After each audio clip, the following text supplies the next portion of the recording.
നിനക്ക് കല്യാണം കഴിച്ചു വിടുമല്ലോ പിന്നെ.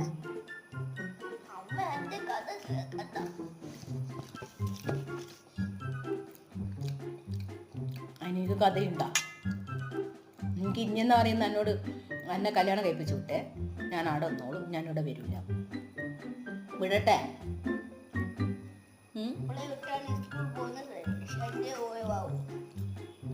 ഇനി കല്യാണം കഴിപ്പിക്കണ്ടേ?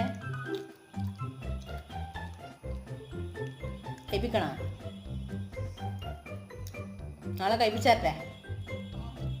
നാളെ പോയെടുക്കാൻ നിൽക്കുക. അന്നേരം ആടുന്ന് ഇങ്ങനെ പറയുമ്പോൾ ദേഷ്യം വരില്ല? കല്യാണം കഴിച്ചാൽ ഇനി ഇങ്ങോട്ട് വരില്ല?